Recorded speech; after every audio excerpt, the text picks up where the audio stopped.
Python Crash Course Part 1. In Part 1, we're going to go ahead and begin our discussion of Python by going over basic data types. Numbers, strings, printing lists, dictionaries, Booleans, tuples, and sets. We'll see how far along we can get, and later on we'll cover some more advanced features. And again, all I'm going to be doing is typing through all the examples here and explaining the code as we go along. Go ahead and get started with basic numbers and arithmetic. Python has two basic number types. There is the integer, which is just something like 1, and then there's the floating point number, which is something like 1.0. So a floating point number has a decimal attached to it. And with either of these numbers, you can perform basic arithmetic, as you would expect. So for addition, it's just a plus sign, 1 plus 1, and I'm just doing Shift-Enter here to run the cells. For multiplication, it's just an asterisk, so 1 times 3, just an asterisk like that. Division is just going to be a /, 1 divided by 2 is 0.5. And note that even though I put in two integers, I get a floating point out. If you're a Python 2 user, you'll have to make sure that one of these itself is a floating point number in order to get the same result I just did. For exponents, for instance, 2 to the power of 4, it's just two asterisks put together. So 2 to the power of 4 is 16. That is 2 times 2 times 2 times 2. Something else to note is that Python will follow an order of operations as you would expect, and you can use parentheses to actually clarify the order of operations.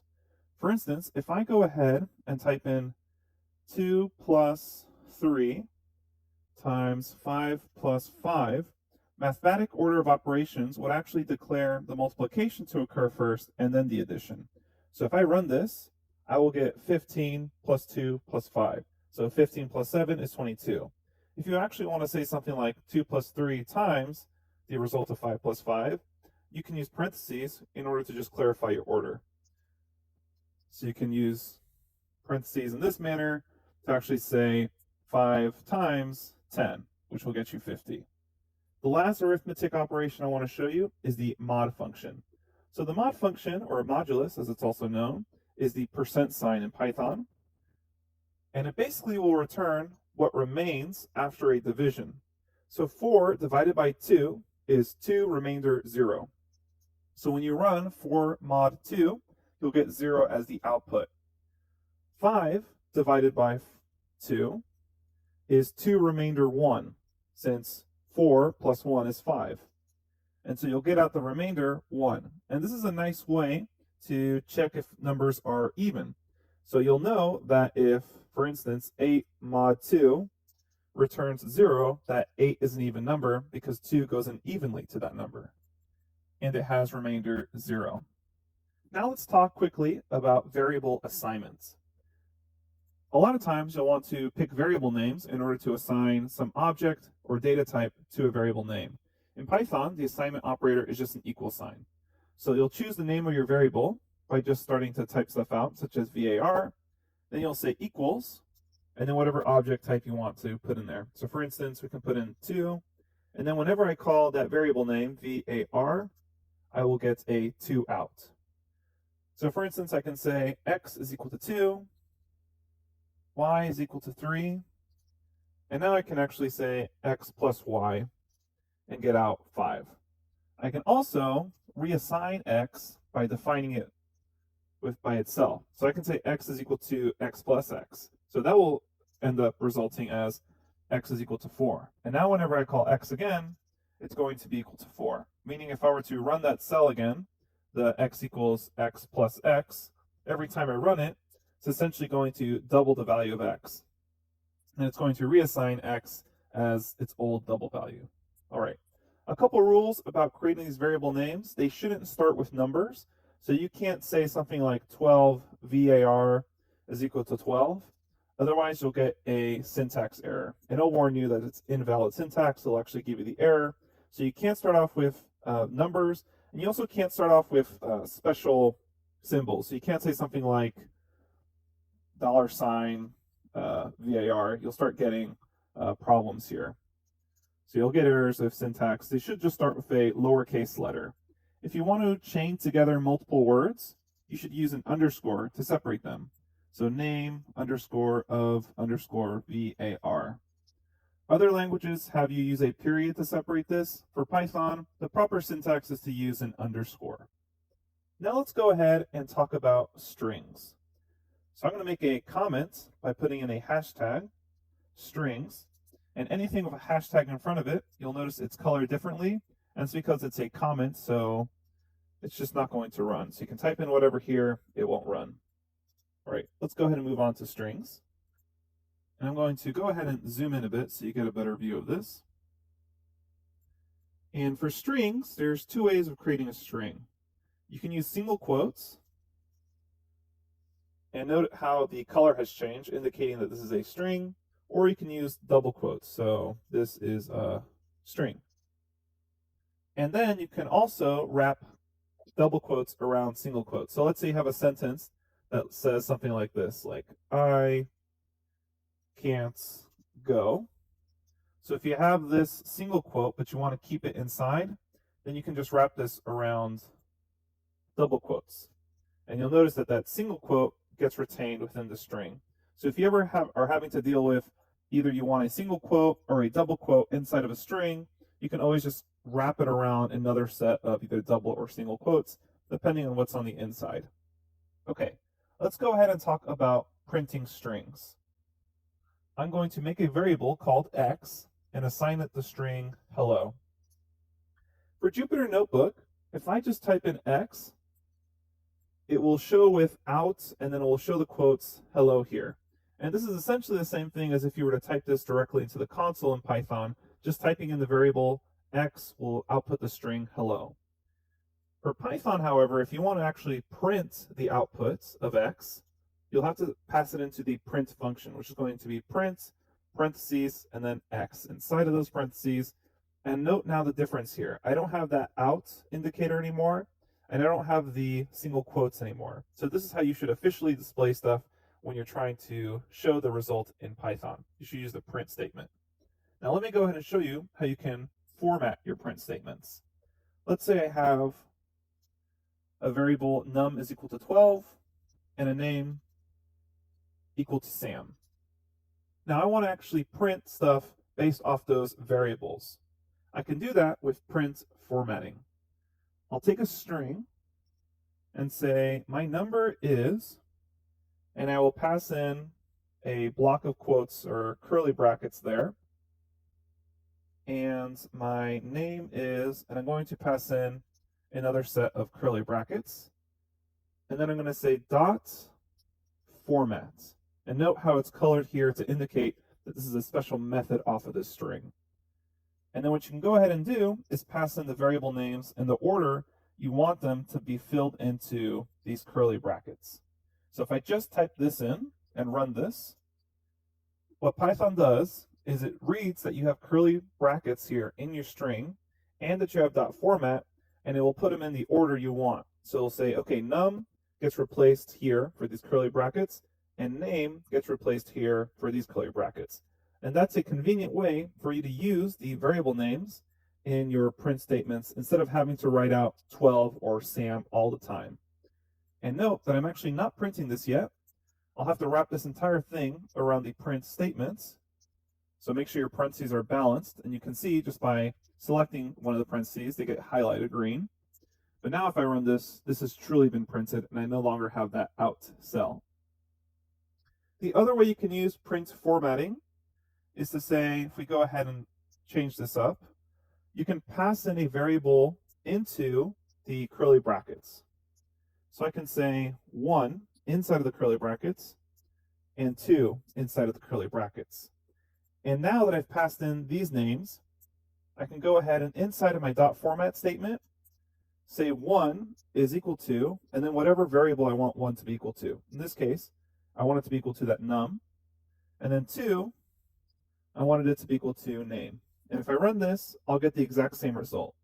What's nice about this is you no longer have to worry about the formatting being in the exact same order you want for the curly brackets. And you can continually put in more curly brackets. So more, and then you can type in 1 here again. And notice that Python can now search and put in your variables in more than just once. So it comes here, looks at the variable name, then goes to your format, and checks, okay, what is the variable name there? So for instance, 2, it looks in here, says 2 is equal to name. All right, I'm going to fill in name over here, and then we know that name is equal to the string Sam. So it goes ahead and puts it inside there. All right, go ahead and feel free to post any questions to the Q&A forum if you're confused on any of this print formatting. But it's basically straightforward. Just put in your string, put in your curly brackets, and I would suggest that you use this method of passing in variable names because it's a little more clear when you go back, and you don't have to worry about messing up the order inside of this format call. Now let's go ahead and expand our topic of strings into indexing strings. If I have a string called s, and I'll say x is equal to hello, s here is just a sequence of elements. And in this case, each element is a letter. And I can grab specific elements from that sequence of characters by using this square bracket notation. And indexing at Python starts at 0. And this is something to note. If I say s square brackets at 0 and run this, it will return back the 0 element. So here we see s, it grabs hello, checks the 0 element, and then returns 0. Go ahead and see if you can grab the last O there in hello. Well, what would you do?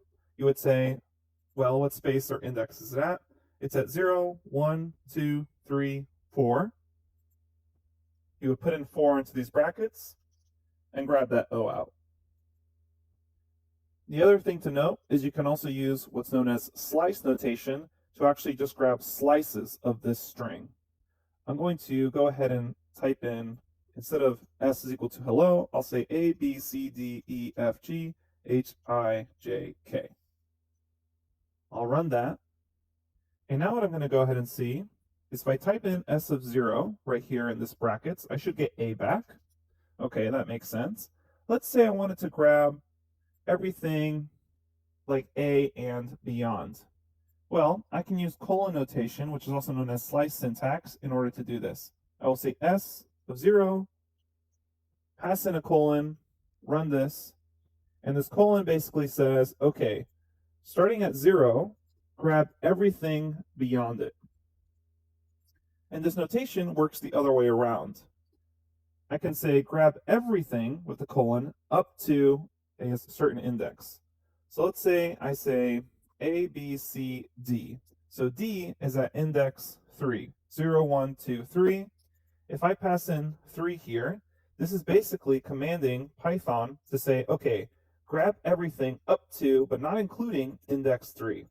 This is sometimes confusing for beginners because they expect D to show up as well because it's at index position 3. But because indexing starts at 0, you should just think of this command as grab everything up to, but not including the character element at index 3. And we're going to be showing you more about slicing notation when we talk about lists, because it's the same sort of idea. And then finally, we can combine these two ideas here as far as starting and grabbing everything beyond it, or grabbing everything up to, but not including a certain index point, by saying s, start at 0, colon, grab everything up to a certain index, such as 3. Now that returns the same result as ABC, but what I can do is replace these two numbers to set my start point and my end point. Let's go ahead and grab D, E, F.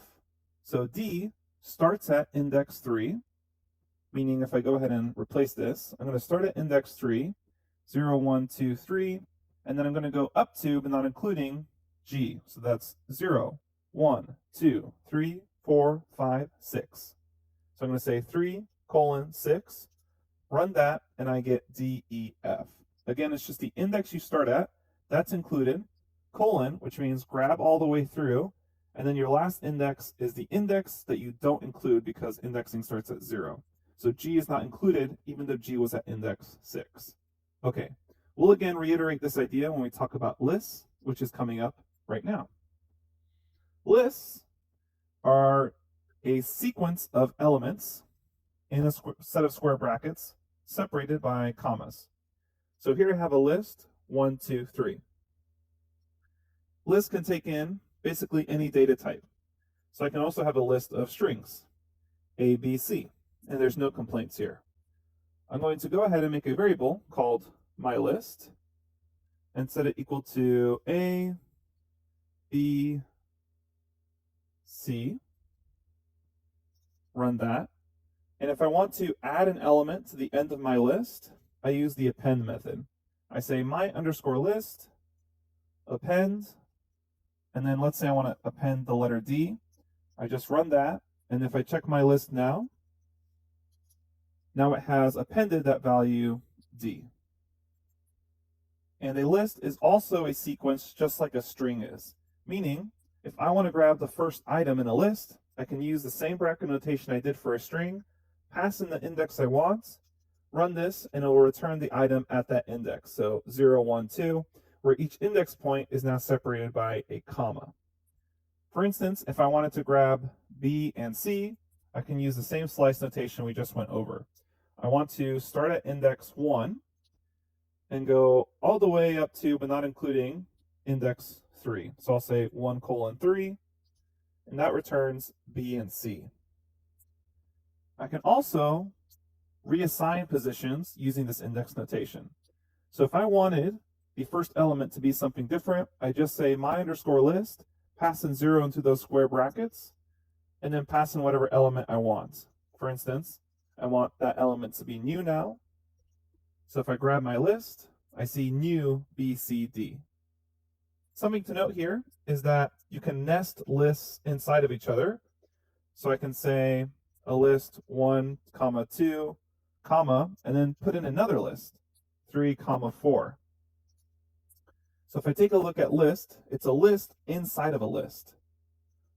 So if let's say I wanted to grab this 4 as just a single element, well, that's a list at index 0, 1, 2. So I pass in 2 here, and this returns another list. So let's say I want to grab 4, well, that is now at index 0, 1, meaning I can tack on another set of brackets, 1, and get the actual element 4. Let me go ahead and show you one more example of grabbing stuff from nested lists. You don't do this too often with lists that are very deep, but I just want you to get the idea of using multiple brackets. So let's say I have a nested list that looks like this: 1, 2, 3, another list 4, 5, another list target. Well, I can grab the third or fourth element at index 3 in my nest list. That looks like this. Then I can set another one to go at index 2, 0, 1, 2. That's the target list. And let's say I want the only elements in that target list. No, it still has the square brackets around it. I just pass in 0, and now I have the string target. And if I actually want to print this string, I can wrap this whole thing in a print statement, and now I grab my target. You'll have an exercise where you have to kind of find something in a nested list. So make sure you understand this topic of these brackets kind of stacked on top of each other. All right, we'll go ahead and stop here for part 1. And coming up next, we'll go ahead and cover some more data types. In this lecture, we went over lists, slice notation, how to grab things from an index, strings, how to do some print formatting, basic variable assignments, and also just basic arithmetic. Okay, hope you enjoyed this lecture.